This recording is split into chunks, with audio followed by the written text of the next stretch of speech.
એમાંથી 10 લાખનું ઉત્પાદન લેતો હોય તો સૌરાષ્ટ્રનો ખેડૂતને 50,000 પણ નથી મળતું. આનો અર્થ એમ થાય કે સ્થાન આધારિત તફાવત અહીંયા જોવા મળે છે.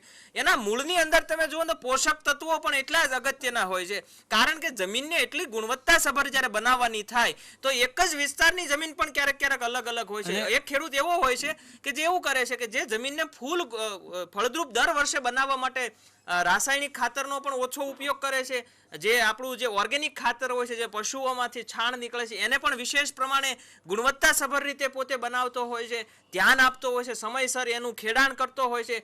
પરિણામ સ્વરૂપે એવું પણ બને કે એક જ વિસ્તારમાં આવેલી જમીનો જે છે એ અલગ અલગ ફળદ્રુપતા આ આધીન ધરાવતી હોય છે, તેવું પણ આપણે અહીંયા ઉલ્લેખ કરી શકીએ છીએ. અહીંયા એક મુદ્દો વધારે આપણે ઉમેરીએ કે આધુનિક સમયમાં સ્થાન આધારિત જે જમીનને ભાડું મળે છે એને પણ આપણે સમજવું જોઈએ કે અછતના કારણે અને સ્થાનના કારણે જમીનને ભાડું મળે છે. સમજો ફરી વાર યાદ થઈ જશે મૂળ મુદ્દો, મૂળ ફિલોસોફી જે ભાડાની છે કે કમાયા વગરની, કોઈ મહેનત વગરની આવક એટલે ભાડું છે. એક ગામના એક મેઇન રસ્તા ઉપર તમારી દુકાન છે, અથવા તો કોઈ શહેર પાણી જ્યાં છે કે જ્યાં નજીકમાં શહેર છે એવી જગ્યાએ તમારું ખેતર છે, તો એવી જે જમીન છે એને ભાડું વધારે મળે છે. દૂર જે ફેંકાયેલી જમીન છે એને ભાડું ઓછું મળે છે. તો એમાં જમીનના કુદરતી, જે પેલો રિકાર્ડો કહેતો હતો, એ કુદરતી ફળદ્રુપતાનો તફાવત નથી, સ્થાનનો તફાવત છે. પેલેપણેથી તમે ઝડપથી માલ લાવી શકો છો. એ જમીન એવી છે કે જ્યાં ઝડપથી તમે ટ્રેક્ટર લઈ જઈ શકો છો, રાસાયણિક ખાતરો લઈ જઈ શકો છો, તો એમાં તમને વધારે ફાયદો થાય છે. એવી જ રીતે પેલી આપણે જે વાત કરી કે શહેરમાં રાજમાર્ગ ઉપર તમારી દુકાન હોય તો એ દુકાન, એ મકાન, એ જમીન જ્યારે તમે વેચો કે એનું ભાડું લો તો એ તમને ભાડું વધારે મળે. શહેરમાં અંદર ગીચ ગલીમાં દુકાન હોય તો એનું ભાડું ઓછું મળે. તો એક જ સરખા માપની જમીન તમે શહેરમાં અંદર ગામમાં ભાડે આપો છો તો ઓછું ભાડું મળે છે, મૂળ રાજમાર્ગ ઉપર ભાડે આપો છો તો વધુ ભાડું મળે છે. તો આ જે તફાવત ઊભો થયો એને માટે પેલો જમીનનો માલિક કોઈ રીતે જવાબદાર નથી. એણે કંઈ જમીન ઉચકીને રોડ ઉપર મૂકી શકતો નથી અને રોડ ઉપરની જમીન ઉચકીને અંદર લઈ જઈ શકતો નથી. એણે આમાં કંઈ જ કર્યું નથી. જે બાબત છે એ સ્થાનની છે, આ જગ્યાનું મહત્વ છે, એ રોડ ઉપર છે, માટે એને વધારાનું ભાડું મળે છે. એને માટે એને કોઈ મહેનત કરવી પડતી નથી. વધારે સારી રીતે સમજવું હોય તો એક વાત વધારે સમજો કે એક નાનકડું શહેર છે, આપણે બધા જ જોઈ રહ્યા છીએ જે રીતે વિકાસની પ્રક્રિયા થઈ રહી છે એમાં, કે શહેરની બહારનો એક ઉજ્જડ એરિયા છે, ત્યાંની જમીનનો કોઈ ભાવ નથી, કોઈ એની કિંમત નથી, કોઈ એનું ભાડું નથી, ખૂબ નજીવી કિંમતે એની લીવેચ થાય છે અને માટે એની લીવેચ પણ બહુ ઓછા સંદર્ભમાં થાય છે. સરકારના નિયમો મુજબ ત્યાંથી એક હાઈવે પસાર થાય છે. એ હાઈવે નવો થવાની સાથે જ પેલી જે જમીનો છે એના ભાવ વધવા માંડે છે અને હાઈવે બનતો હોય ત્યારે એનો ₹1,00,000 ભાવ થાય છે.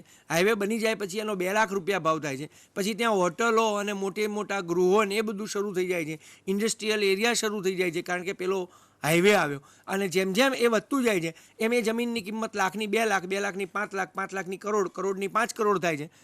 તો વિદ્યાર્થી મિત્રો, આજે લાખેથી 5 કરોડે ભાવ પહોંચ્યો એને માટે પેલા જમીનના માલિકે તો કંઈ જ કર્યું નથી. એ તો ઘેર હુઈ જ રહ્યો છે. જે કર્યું એ તો સરકારે કર્યું છે, હાઈવે સરકારે બાંધ્યો છે, પણ સરકારે આ જમીનનો ભાવ વધે માટે કંઈ નથી કર્યું. પણ આ જમીન હાઈવે ઉપર આવી ગઈ, એની આજુબાજુ વિકાસ થવા માંડ્યો અને જેમ જેમ વિકાસ થતો ગયો એમ એને વેચી નહીં. જો એક વાત એ પણ છે, તમે જો પહેલાં ₹1,00,000 મળતા ત્યારે વેચી દો તો તમને એટલું વળતર નથી મળતું, 5 લાખ થાય ત્યારે. એટલે મોડું કરવાથી પણ ભાડું મળે છે, બિલકુલ સમય જવાથી પણ. એટલે આ એક નાનકડો મુદ્દો પણ આપણે આમાં વૈચારિક રીતે ઉમેરીએ. હવે અહીંયા એક નાની એવી જે પાતળી ભેદરેખા છે તફાવતની, બહુ સારી રીતે કાર્તિકભાઈએ સમજાવ્યું કે ભાઈ હાઈવે પસાર થયો, સ્ટેટે હાઈવે ત્યાં મૂક્યો, તો જે તફાવત આવ્યો એ માળખાકીય તફાવત, માળખાકીય સુવિધાઓ વધવાને કારણે જમીનના સ્થાનની અંદર ફેરફાર થયો અને સ્થાનના ફેરફારને કારણે એ જમીનની અછત વર્તાવા માંડી અને માટે એને જે કંઈ મળ્યું એ ભાવ. એટલે મૂળ તો અછત, મૂળ તો આ પ્રકારના લક્ષણો ધરાવતી જમીન ઓછી છે અને માટે એને વળતર મળે. વિદ્યાર્થી મિત્રો, ચોથી ધારણા તમારા સ્ક્રીન ઉપર જોઈ રહ્યા છો. જમીનમાં ઘટતી સીમાંત પેદાશનો નિયમ અમલમાં આવે છે. વિદ્યાર્થી મિત્રો, ઘટતી સીમાંત પેદાશનો નિયમ એટલે કે જેમ જેમ ખેડૂત એ જમીનની અંદર એક પછી બીજો પાક, ત્રીજો પાક, ચોથો પાક લેશે, વર્ષ દરમિયાન 3 પાક પણ લઈ શકે છે એવું પણ આપણે કહીએ છીએ, તો જે પહેલા પાકની જે ગુણવત્તા જે છે અને જે ઉત્પાદન છે એના કરતાં બીજા પાકનું જે ઉત્પાદનનું માળખું છે અને એની ગુણવત્તા છે એમાં પણ ઘટાડો થશે, નંબર ઓફ પ્રોડક્શનમાં પણ એટલે કે યુનિટ્સ ઓફ ધી પ્રોડક્શનમાં પણ ઘટાડો થશે, જે આપણે ઘટતા મળતરના નિયમની અંદર પણ ઘણી વખત ચર્ચા કરીએ છીએ કે ભાઈ એવું બને કે ઇનિશિયલી સ્ટેજની અંદર ઉત્પાદન અને ઉત્પાદકતા બંને વધે, કે ભાઈ વધારાનું ઉત્પાદન જે કરે છે ખેડૂત, વધારાનું એટલે કે સીમાંત, તો એ સીમાંત ઉત્પાદન જ્યારે વધારવા માટે કોશિશ કરે છે ત્યારે એ વધવાનો દર છે ઇનિશિયલી સ્ટેજમાં વધે છે એટલે વધતું મળતર મળે છે, પણ એની ચોક્કસ એક સ્થિતિ આવી જશે કે પછી ખેડૂત ઉત્પાદન વધારવા માટે પ્રયાસ કરશે તો ઉત્પાદન વધશે, ઉત્પાદન ઘટવાની વાત નથી, પણ ઉત્પાદન કરવાનું ખર્ચ એટલે કે 10 કિલોગ્રામ ઉત્પાદન કરવાનું ખર્ચ 100 રૂપિયા લાગશે ને એની બજાર કિંમત 90 રૂપિયા હોય, તો આનો અર્થ એમ થાય કે ખેડૂતને ઉત્પાદન 10 કિલોગ્રામ કરવાથી પણ 10 રૂપિયા નુકસાન જાય છે, તો ખેડૂત ઉત્પાદન કરશે નહીં. આનો અર્થ એમ થાય કે જમીનની અંદર ઘટતી સીમાંત પેદાશનો નિયમ એ અમલમાં આવે છે. પછીની જે ધારણા છે વિદ્યાર્થી મિત્રો કે જમીનના બજારમાં જમીન માલિકો અને ભાડુઆત ખેડૂતો વચ્ચે પૂર્ણ હરીફાઈ પ્રવર્તે છે. અગત્યની વાત એ છે કે જે તફાવતી ભાડાના સિદ્ધાંતની અંદર જેમ પેલી મેં સ્થાન અને સ્વરૂપની જે વાત કરી હતી એમ પણ આ એક ધારણા પણ એના હાર્દમાં છે વિદ્યાર્થી મિત્રો. જે પરફેક્ટ કોમ્પ્યુટેશનની વાત આવે ત્યારે કિંમત એ સ્થિર હોય છે એવું આપણે ઘણી વખત માનીએ છીએ, અને કાર્તિકેયભાઈ આપણને હમણાં પણ વાત કરી હતી કે અહીંયા કિંમત સ્થિર છે કે અસ્થિર એ તો જમીનની છત અને અછત ઉપર વાત કરે છે, કારણ કે આમાં કેટલું મળવાનું છે કોઈ સંભાવના નથી. હમણાં આપણને પાર્થભાઈ એવી પણ વાત કરી કે 1 લાખના 5 લાખ ને 5 લાખના 10 કરોડ કેમ 10 કરોડ થઈ ગયા, એમાં એ વ્યક્તિએ કાંઈ કર્યું નથી. પણ એ બધું જ સમજતા પહેલા આ બાબતની અંદર હરીફાઈ જે છે એ અગત્યની છે, અને હરીફાઈ જ્યારે આવે ત્યારે જે ભાડાની વાત આવે અને જો કિંમતના સંદર્ભમાં તમે જો કન્વર્ટ કરો તો કિંમત એની કેવી આવશે? સ્થિર આવશે. બીજી વાત એ પણ છે કે જે જમીનનો જે મેક્સિમમ ઉપયોગ થશે પરિણામે જે સરેરાશ ખર્ચ જે છે એ બિલકુલ ન્યૂનતમ થશે, ત્યારે જ જમીનનો માલિક એ ઉત્પાદન કરવાનું અટકાવશે. એનો અર્થ બીજો એ પણ થાય છે કે જમીનનો અહીંયા પૂરેપૂરો ઉપયોગ થાય છે, કિંમત પણ આપેલી છે, બજારની અંદર સ્પર્ધા પણ છે. આ મૂળ બાબત અહીંયા ધારણાના અનુસંધાને આપણે જોઈ શકીએ છીએ. પછીની છેલ્લી ધારણા એ છે કે ભાડું એ સમયના લાંબા ગાળા દરમિયાન અસ્તિત્વમાં આવતી ઘટના છે. એનો અર્થ એમ થાય કે ભાઈ A B C જમીન આવી અર્થતંત્રની અંદર, એક ફળદ્રુપ છે એનાથી ઓછી ફળદ્રુપ છે, C એનાથી પણ ઓછી ફળદ્રુપ છે, આવું જાણવા ક્યારે મળે? 6 મહિના 12 મહિના 18 મહિના 2 વર્ષ 2.5 વર્ષ, ત્યારે એનું જજમેન્ટ આવે ને કે ભાઈ દાખલા એક ખેડૂતે ઉત્પાદન કરી દીધું તો એને 100 કિલોગ્રામ કપાસનું ઉત્પાદન થયું, બીજો ખેડૂત એની બાજુમાં જ છે, એ બધું એનાલિસિસ ક્યારે થશે? તો એનો સમયનો લાંબો ગાળો થશે, અને એ સમયનો લાંબો ગાળો આવતાની સાથે તો એ ભાડાના સ્વરૂપના, કદમાં, આકારમાં બધામાં બદલાવ થઈ જશે, ગુણવત્તા વધશે, આધુનિક સમયની અંદર સાયન્સ અને ટેકનોલોજી એડ થશે, પરિણામે એ કંઈક આકારો આપણને જુદા મળશે. પણ રિકાર્ડો એવો દાવો માંડે છે કે ભાડું એ સમયના લાંબા ગાળે એટલે કે બજારની અંદર કેટલી માંગ થાય છે સામે બજારમાં કેટલો એ વસ્તુનો પુરવઠો છે, એટલે કે ઘઉંનો પુરવઠો છે, માંગ કરતાં પુરવઠો ઓછો છે તો ખેડૂત એ પુરવઠાને વધારવા માટે શું કરશે? કારણ કે એને કિંમત વધારે મળવી જોઈએ. એ પુરવઠાની અછત ફરીવાર ક્યારે સર્જાશે? આવું સ્ટેપ બાય સ્ટેપ એક પછી એક એમ જતા એ સમયના લાંબા ગાળામાં પરિવર્તિત થતી ઘટના છે એમ કહી શકીએ. રિકાર્ડોનો ભાડાનો સિદ્ધાંત છે એને સમજવો હોય તો એમ સમજી શકાય કે આ ઉત્પાદક એટલે જમીનનો જે માલિક છે એ જમીનની રિકાર્ડોના સમયમાં એવું રિકાર્ડો માનતો હતો. આની જે ટીકાઓ છે એનું જે વિશ્લેષણ છે એમાં આ મુદ્દો બહુ અગત્યનો બને છે. રિકાર્ડો એવું માનતો હતો કે જમીન માલિક ફળદ્રુપતાને અસર કરી શકતો નથી. ફળદ્રુપતા એ કુદરતે આપેલી દેન છે, એ જમીનના અવિનાશી તત્વો છે, એમાં આપણે ફેરફાર કરી શકતા નથી, અને એ તત્વોનો તફાવત એ ભાડું આપે છે. એટલે એક જ સરખી મહેનત કરવા છતાં એકને વધુ વળતર મળે છે, એકને ઓછું વળતર મળે છે, તો મહેનતનું વળતર પેલા વળતરમાંથી બાદ કરી નાખીએ, એ પછી જે વધારાનું વળતર મળે છે કે જેના માટે આપણે કશું જ કામ કર્યું નથી, એ ભાડું છે. અને આવું ભાડું માત્ર જમીનને મળે છે. એનું એક કારણ એ પણ છે જમીનદારને ભાડું મળે છે. આખો મુદ્દો તમે ધારણામાં પણ જોયું, ખેડૂતો જમીનદાર પાસેથી જમીન લે છે, ઉત્પાદન કરે છે, પોતે ઉત્પાદનની જે મહેનત કરી એનું પોતે વળતર લઈ લે છે, જમીન વાપરવા માટે એ જમીનદારને ભાડું આપે છે. વિદ્યાર્થી મિત્રો અહીંયા બહુ ધ્યાનથી જુઓ, જમીનદાર જે છે એ જમીન લાવ્યો ક્યાંથી? ઉત્પાદનના બીજા 3 સાધનો એટલે કે નિયોજન, શ્રમ અને મૂડી. તો જે શ્રમિક છે એ મહેનત કરીને કમાય છે એટલે એને મહેનત કરવી પડે છે. મૂડી છે તો મૂડીપતિએ મૂડી એમને એમ નથી મળી, એણે મહેનત કરીને કમાવી પડી છે. એણે કાં તો એના બાપાએ કાં તો એના દાદાએ એણે વારસામાં મેળવી છે તો એણે મહેનત નથી કરી, પણ એના બાપ દાદાએ તો એ કમાઈ છે. એટલે મૂડી છે એ પણ કમાણી દ્વારા જ મળે છે. શ્રમિકને વળતર મળે છે એ પણ મહેનત દ્વારા જ મળે છે. નિયોજન જે છે, નિયોજનની જે ખૂબીઓ ખામીઓ છે એ પણ માણસ મહેનત અને સ્કિલ જે વિકસાવે છે એ મહેનત કરીને મેળવે છે. એકમાત્ર જમીન એવી છે કે જે એને તમે મેળવી નથી, એ તમે લઈ લીધી છે. કારણ કે કોઈ પણ માણસ એમ કે આ જમીન મારી છે તો એના લોજિકલ એન્ડ સુધી તમે જાઓ, ક્યાંથી આવી? તો કે મારા દાદાએ આપી. દાદા પાસે ક્યાંથી આવી? જમીન તો કુદરતની પહેલેથી હતી જ, પણ પહેલાં તમે ઓછા હતા, વસ્તી ઓછી હતી, એટલે તમે કહી દીધું કે આ મારી જમીન. પછી એ તમે તમારા છોકરાને વારસાને આપીને એ છોકરાએ એના છોકરાને વારસામાં આપી, પણ આ જમીન મેળવવા માટે તમે કોઈ મહેનત કરતા નથી. માટે એ જમીનના બદલામાં તમને જે વળતર મળ્યું છે એ ભાડું છે, બરોબર છે. એ મહેનત કર્યા વગરની આવક છે. એટલે જ રિકાર્ડો સ્પષ્ટ માનતા હતા કે ભાડું એ માત્ર જમીનની ખાસિયત છે. અહીંયા આકૃતિમાં આ જ મુદ્દાને હવે સંજયભાઈ સમજાવે છે. વિદ્યાર્થી મિત્રો, જે મૂળ વાત કરી અત્યાર સુધી આપણી સમક્ષ તફાવતી ભાડું કે કેવી રીતે સર્જાય છે એની બાબતમાં કેટલીક ધારણાઓ છે અને એ ધારણાઓ કેવી રીતે પરિવર્તિત થાય છે. હવે અત્યારે આપણે તફાવતી ભાડા પર સીધા શેક આવી ગયા છે. તો અર્થતંત્રની અંદર દાખલા તરીકે એવું સમજીએ કે કુલ માંગ 1 લાખ કિલોગ્રામ ઘઉંની છે અને એક ખેડૂતની વાત કરીએ છીએ આપણે, એની પાસે A, B અને C એમ 3 પ્રકારની જમીન આવેલી છે.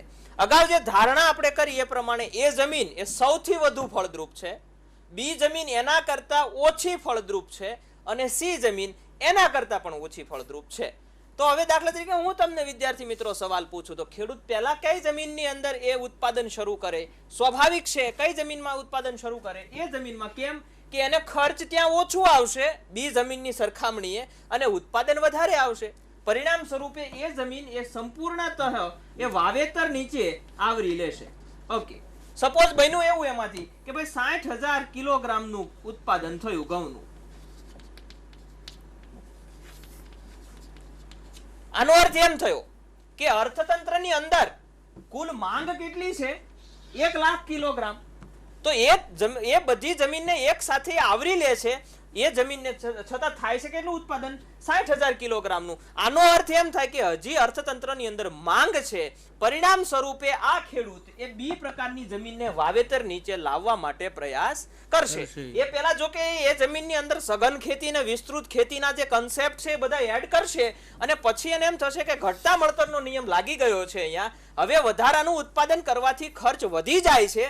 પરિણામ સ્વરૂપે એ હલકા પ્રકારની જમીન એની સરખામણીમાં એમાં ઉત્પાદન કરવાનું વિચારે છે. સપોઝ બન્યું એવું કે બધી B પ્રકારની જમીન એ વાવેતર નીચે આવી ગઈ એટલે 30,000 કિલોગ્રામ ઘઉંનું ઉત્પાદન એમાંથી થયું. એટલે સ્વાભાવિક છે વિદ્યાર્થી મિત્રો કે ટોટલ ઘઉંનું ઉત્પાદન કેટલું થયું? 60,000 કિલોગ્રામ વત્તા 30,000 કિલોગ્રામ એટલે કે 90,000 કિલોગ્રામ. છતાં હજી અર્થતંત્રમાં કેટલી માંગ છે? તો કે 1 લાખ કિલોગ્રામની. આનો અર્થ એમ થાય કે ખેડૂત જે એ જમીનમાં પ્રયાસ કરતો હતો એ તમામ પ્રયાસો B જમીનમાં કરે છે. સઘન ખેતી, વિસ્તૃત ખેતીથી માંડીને બધી વાત, ઘટતા મળતરનો નિયમ લાગુ પડી જાય છે. અર્થતંત્રમાં સામે માંગ છે. પરિણામે ખેડૂત એ C પ્રકારની જમીન એ વાવેતર નીચે લાવે છે અને સપોઝ એમાંથી એ 10,000 કિલોગ્રામ ઘઉંનું જો ઉત્પાદન થાય તો આપણે અહીંયા જાણી શકીએ છીએ કે 10,000 એ 90,000 એડ થતા 1 લાખ કિલોગ્રામ ઘઉંનું ઉત્પાદન અહીંયા થાય છે. આનો અર્થ એમ થાય કે અર્થતંત્રની A, B, C એમ ત્રણેય પ્રકારની જમીન એક સાથે વાવેતરમાં આવી ગઈ છે. પણ રિકાર્ડોએ કીધું છે, પાછું નોંધ લેજો કે C છે છેલ્લે જમીન આવી અને પૂર્વ સીમાંત જમીન કહેવાય. આ સીમાંત જમીન છે કોની સરખામણીમાં? C ની સરખામણીમાં. એ કોની સરખામણીમાં સીમાંત છે? B ની સરખામણીમાં. તો અહીંયા પૂર્વ સીમાંત જમીનને ભાડું મળતું નથી એટલે કે C જમીનને ભાડું મળશે નહીં આ સ્થિતિમાં. હા, જો હવે D જમીન વાવેતર નીચે આવે કે C કરતા પણ હલકી કક્ષાની તો C ને ભાડું મળશે અને C ને કારણે B ને મળશે અને B ને કારણે એ જમીનને ભાડું મળશે. આ જે તફાવત ઊભા થયા ફળદ્રુપતાના અને તફાવતી ભાડા તરીકે ઓળખવામાં આવે છે. આ બાબતને હજુ કાર્તિકેયભાઈ અને પાર્થભાઈ થોડીક ચર્ચા કરશે. કાર્તિકેયભાઈ. વિદ્યાર્થી મિત્રો, બહુ સરળતાથી સંજયભાઈએ આકૃતિમાં અને બોર્ડ ઉપર ચર્ચા કરીને આપણને સમજાવ્યું છે. આગળ પણ આપણે ચર્ચામાં આ જ મુદ્દાને ચર્ચા છે કે ફળદ્રુપતા મુજબ જમીનના પ્રકાર છે અને માંગ મુજબ એક પછી એક જમીનને ખેડૂત વાપરતો જાય છે અને જેમ જેમ એ જમીનોને ઉપયોગમાં લેતો જાય છે એમ એમાં ઉત્પાદન થતું જાય છે. પણ મૂળ વાત છે તુલના કરવાની. પેલી જમીનનું 1,00,000 ઉત્પાદન એની સામે આનું 1,25,00,000 તો આને 25 વળતર મળ્યું, પણ પેલીને કોની જોડે તોલવાની? એટલે એને વળતર મળતું નથી. પણ પછી એક બીજી જમીન આવે એમાં 80,000નું ઉત્પાદન થાય તો પેલી 1,00,000 જોડે પાછી તુલના થાય કે 80 કરતા 1,00,000 વધુ છે માટે 20 એને વળતર મળ્યું, પણ પેલી 80 ની તુલના કોની જોડ કરવાની? કોઈ જોડ નહીં, એટલે એને વળતર મળતું નથી. પણ પાછી કોઈક એક જમીનનો ટુકડો અંદર આવે તો એ 60,000 ઉત્પાદન થાય, તો એનું પછી પેલી 80 જોડે તુલના થાય. તો આ છે રિકાર્ડોનો સિદ્ધાંત. પણ રિકાર્ડોના સિદ્ધાંતમાં કેટલીક મર્યાદાઓ છે, પણ એ મર્યાદા પહેલા આ આકૃતિમાં પણ આપણે આ બાબતને જોઈ શકીએ છીએ. વિદ્યાર્થી મિત્રો, જે મેં અગાઉ જે વાત કરી તે જે એ જમીન છે આ જે ઊંચી ફળદ્રુપ છે એની કિંમત જો અહીંયા પૂર્ણ હરીફાઈની દ્રષ્ટિએ જોવા જઈએ તો આપણને ઓપી જેટલી કિંમત છે, એટલે કે એની ગુણવત્તા ઊંચી હોવાથી એ વસ્તુનું ઉત્પાદન નીચું છે.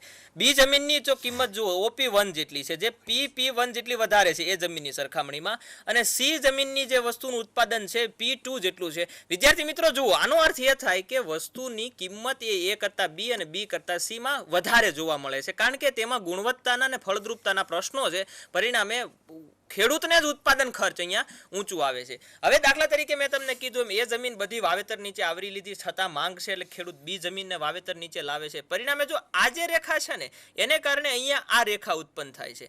આનો અર્થ એ થાય કે જો બી જમીન વાવેતર નીચે આવે તો એ જમીનને CDNM જેટલું એ ભાડું પ્રાપ્ત થાય છે. કોને કારણે? બી જમીનને કારણે. હવે સપોઝ સી જમીન વાવેતર નીચે આવી તો એની કિંમત ઊંચી છે બી જમીન કરતા. પરિણામે જો એ રેખા અહીંયા ખેંચવામાં આવે તો સ્વાભાવિક છે કે સી જમીનને કારણે બી જમીનને EFHG જેટલું ભાડું પ્રાપ્ત થાય છે. સાથે સાથે એ જમીનને પણ ABDC જેટલું ભાડું પ્રાપ્ત થાય છે. તો બી અને સી બંને જમીન જો વાવેતર નીચે આવે તો એ જમીનને પ્રાપ્ત થતું ભાડું એ ABNM, એટલે વિદ્યાર્થી મિત્રો આ A, આ B, આ N અને M આટલું ભાડું એ જમીનને પ્રાપ્ત થાય છે. અને સી જમીનને કારણે બી જમીનને ટોટલ એ EFGH જેટલું ભાડું પ્રાપ્ત થાય છે. જ્યારે બીજી સરખામણીમાં સી જમીનને કોઈ પણ પ્રકારનું ભાડું અહીંયા પ્રાપ્ત થતું નથી, કારણ કે સી જમીન એ પૂર્વ સીમાંત જમીન છે અને ભાડું માત્ર સીમાંત જમીનને જ પ્રાપ્ત ટૂંકમાં થાય છે. વિદ્યાર્થી મિત્રો, આકૃતિ દ્વારા અને આગળની સમજૂતી દ્વારા તમે એક વાત તમે સમજી ગયા છો કે ઉત્પાદન ખર્ચમાં તફાવત ઊભો થાય છે. એનું કારણ છે જમીનની ફળદ્રુપતાનો તફાવત, અને એના કારણે ભાડું એટલે કે વધારાનું વળતર એ મળે છે જમીન માલિકને, એવું રિકાર્ડો કહે છે. રિકાર્ડોનો આ જે ભાડાનો સિદ્ધાંત છે એ કેટલીક મર્યાદાઓને પણ સાથે રાખે છે, કારણ કે એની જે સિદ્ધાંત રજૂ થયો એ જે વર્ષોમાં રજૂ થયો એ સમયે જે અર્થશાસ્ત્ર હતું એમાં ને અત્યારે ઘણો બધો ફેર પડી ગયો છે. માટે ઘણી બધી એવી બાબતો છે જે રિકાર્ડો, મેં હમણાં જ કીધું હતું એમ, કે જે રિકાર્ડો કહી ગયા પણ હવે માની શકાય એવી નથી. એક વાત એમાંની એ છે કે જમીનને જ ભાડું મળે છે એ વાત ખોટી છે. ભાડું જમીન સિવાયના પણ એવા ઘણા બધા ઉત્પાદનના સાધનો છે જેને મળી શકે છે કે કમાયા વગરની આવક, એટલે મહેનત કર્યા વગરની